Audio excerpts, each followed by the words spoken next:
But this is technically 8.7 indeterminate forms with L'Hopital's rule. All right, I need a reader for Guillaume. And Harshna thinks he's attractive, so here we go. L'Hopital's rule is named after the French mathematician Guillaume. François. Antoine. de L'Hopital. Good. L'Hopital is credited with writing the first text on differential calculus in 1696, in which the rule publicly appeared.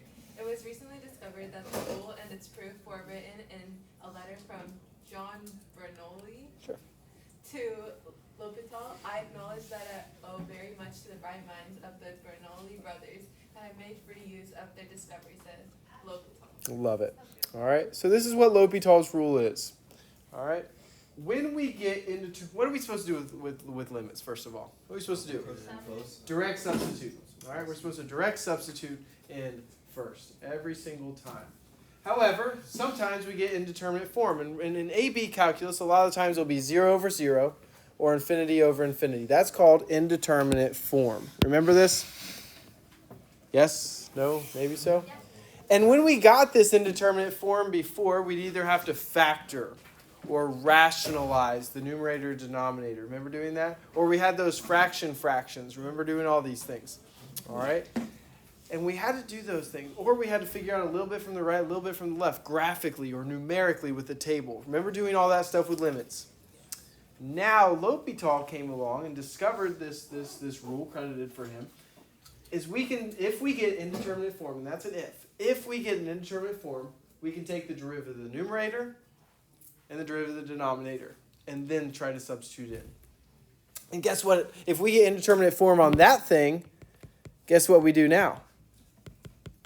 We take another derivative. So now we take a derivative of the top, again, over the derivative of the bottom, again.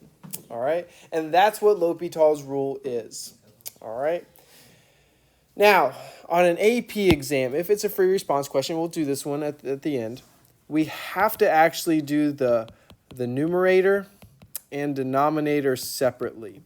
All right? We have to show that the numerator and denominator both go to 0 or both go to infinity in order to use L'Hopital's rule. All right?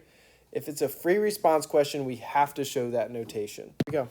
So this first example, we have a limit as x approaches 0 of e to the 2x minus 1 over x. So what do we try to do first every single time? We try to direct substitute in. And what happens when I substitute this in my numerator? I get 0 over 0. So if I do this into my numerator, I end up getting 0.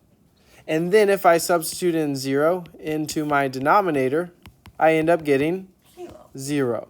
So I get an indeterminate form of 0 over 0. So now I can use L'Hopital's rule.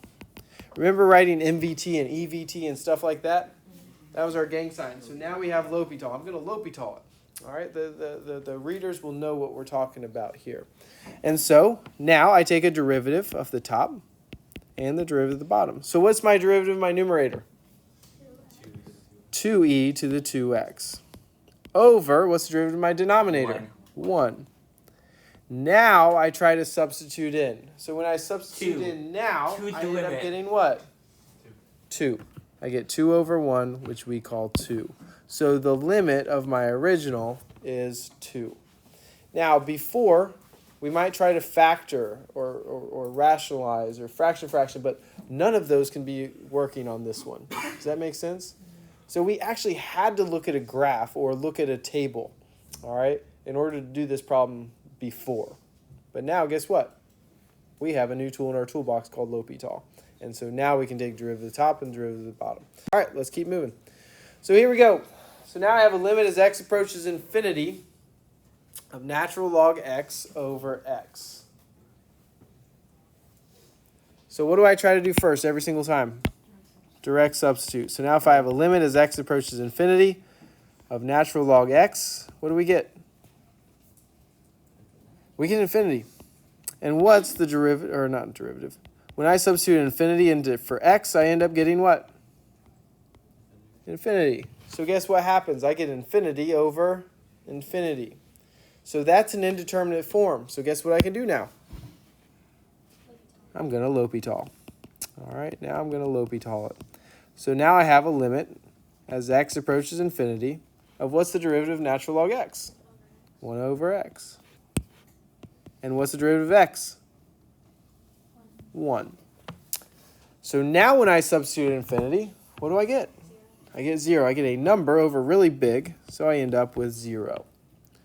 Now, I want to show you a quicker way to Tampa, especially when we go to infinity or negative infinity. We go to end behavior. We talked about this before, but I want to talk about speeds again. So, natural log x, logs are slow. Remember this? Then what's next? Polynomials. And then exponentials like 2 to the x, e to the x, those kind of things. And in AB calculus, those are the ones that are going to be needed. All right, we're not going to get further than that in AB. So logs are slow, then polynomials like x squared, x cubed, x to the 5th, x to the 100. All right, it's slow. And then exponentials are next. 2 to the x, e to the x, 5 to the x, those things. All right, so a lot of the times we can do these on speed. So let's go back to that problem. So I have natural log x over x as x approaches infinity. So which one wins? Bottom wins. The bottom's faster. So if the bottom's faster, it goes to what? 0. 0. So I want to look at that one for the next one. I want to do the speeds on this one. So now I have a limit as x approaches negative infinity. Again, it's an end behavior. It's going left.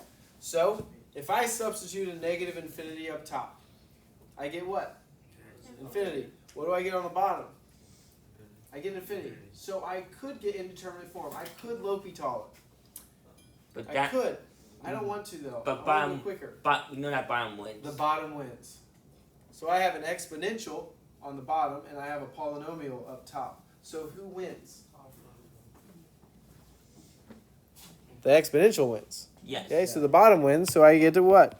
0. I get 0. All right. In BC calculus, we'll also do factorials, and we'll do x to the x or n to the n's. All right. Visible pain. Here we go. Let's do this one. Actually, before we do this one, I want to go back to one of our old friends. So remember we had limit as x approaches 0 of sine x over x?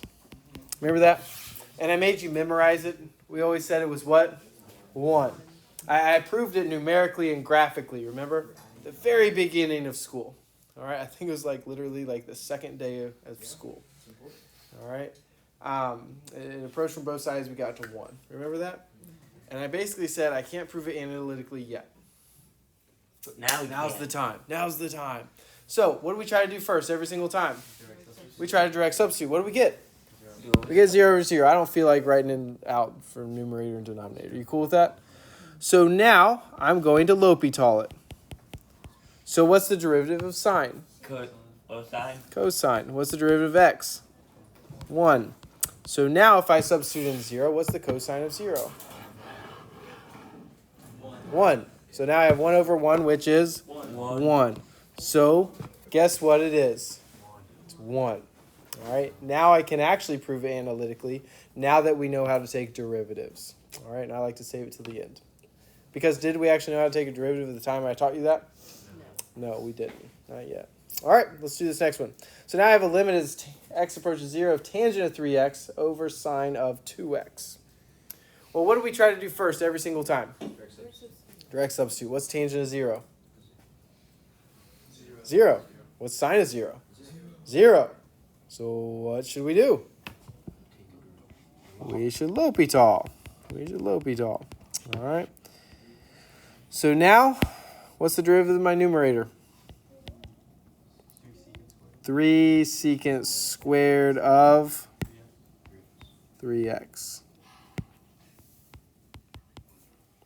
over, what's the derivative of my denominator? 2 cosine of 2x. So now we're going to substitute in 0. So what's the secant of 0? What's the cosine of 0? 1. Flip it. Square it. Good. Now we multiply it by 3. So what do we get? 3. What? And then what's the cosine of 0? 1. 1 times 2 is 2. So guess what my limit is on this one? 3/2.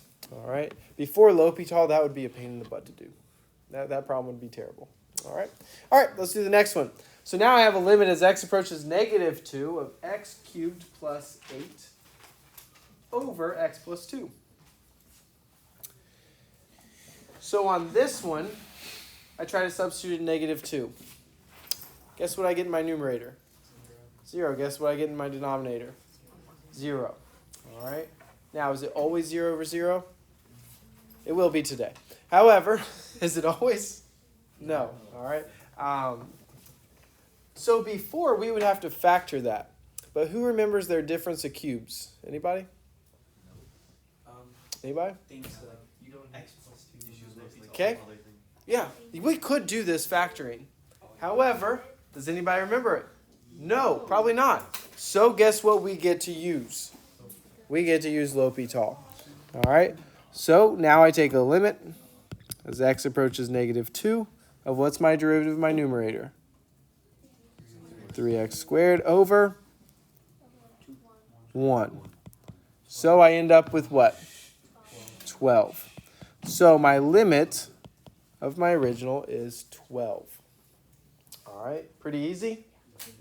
So let's say we forgot that, because probably almost everybody does. All right. So now we have another way to Tampa. Pretty good? Who likes this way to Tampa? Yeah, me too. All right. All right. I want to talk about what this is actually doing. When we take a limit and we get indeterminate form, what does it create? A hole. It creates a hole. So what's actually happening is we have a hole where? At -2, 12. That's what is actually happening behind the scenes. And I don't want to forget that from before. All right, let's keep moving here. All right, so this one. I need to find my limit as x approaches 1 of ex minus e to the x over x squared minus 1.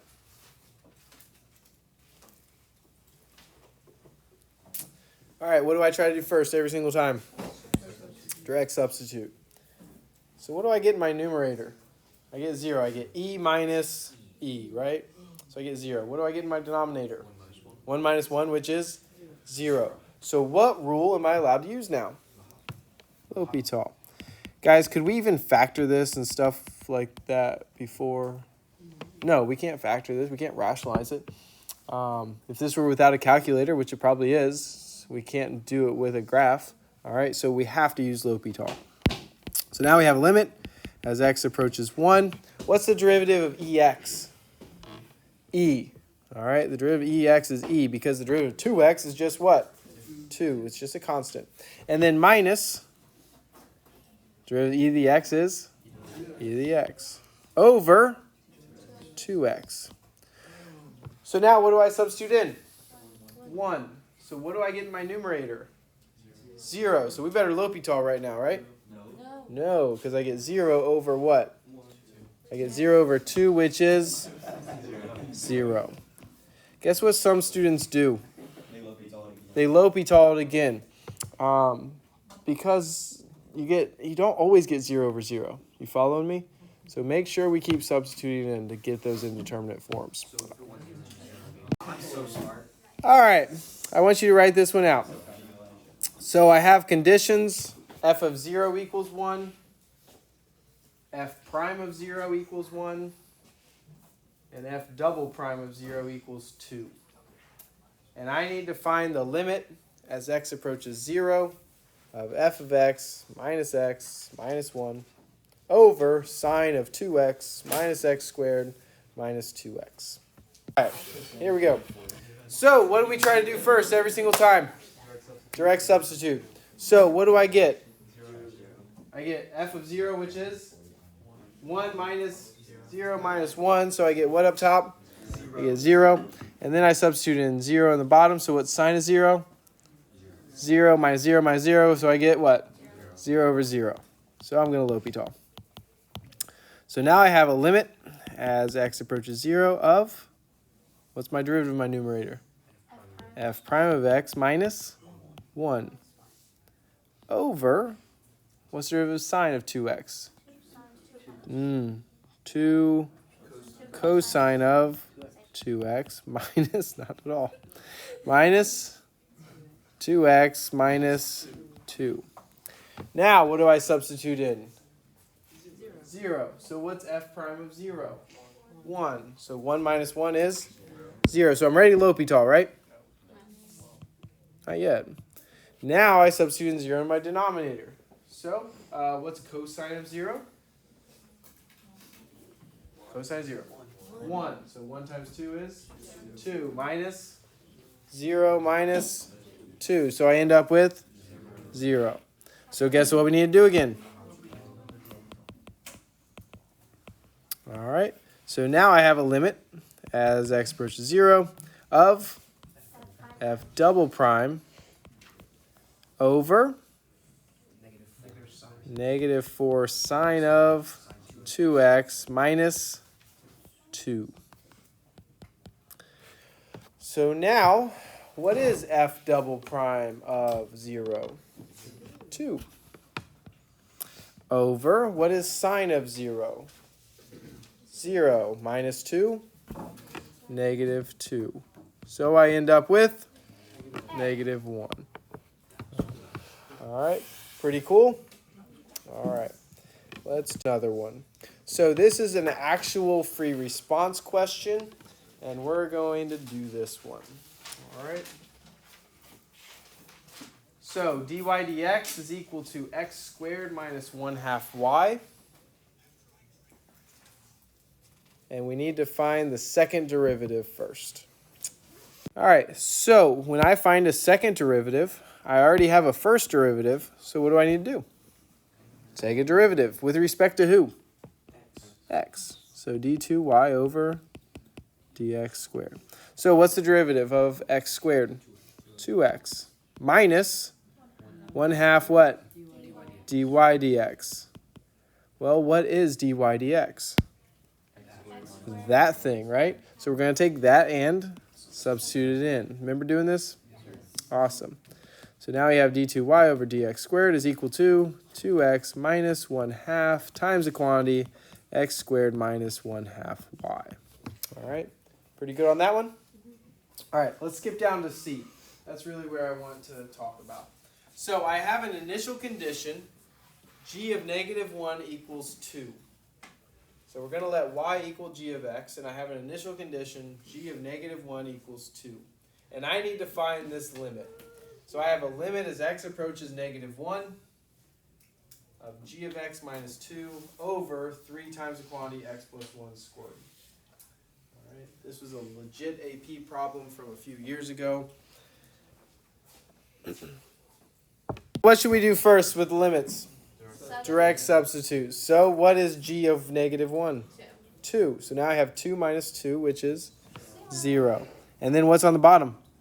0. This is a free response question, so I have to do the numerator and denominator separately. So I get 0. I get a limit as x approaches negative 1 of my denominator, and I end up getting 0. So because I get 0 over 0, guess what we can do now? We can L'Hopital. So now I have a limit as x approaches negative 1 of what? G prime of x over 6 times the quantity x plus 1. All right, pretty good. So now we're going to substitute in what? Negative 1. So what is g prime of negative 1? Well, what's g prime? It's the dy dx. So my dy dx, my x value is what? Negative 1. All right, so I have negative 1 squared, which is 1. And then I substitute in 2 for my y, so I end up with minus 1. So what do I get in the top? 0. So I end up having a limit as x approaches negative 1 of g prime of negative 1, which is 0. Not. I shouldn't say that. It's just g prime of what? X. All right. And then, what's my limit as x approaches -1 of 6 times x plus 1? It's also 0. So what do I have to do again? I have to L'Hopital again. Which means you have to use the second derivative. You're right. So now I have a limit as x approaches -1 of what? G double prime of x over 6. All right. Finally. So now I'm substituting in this ordered pair -1, 2 into my second derivative that I found in part A. Now, I personally won't care to distribute this -1/2 because what is this x squared minus 1/2 y? That's 0. So that goes away. So now I'm basically saying it's what? -2. So my 1/3. numerator -1/3. is -2 over 6. And I feel like leaving it. All right. I like you to simplify it there. All right.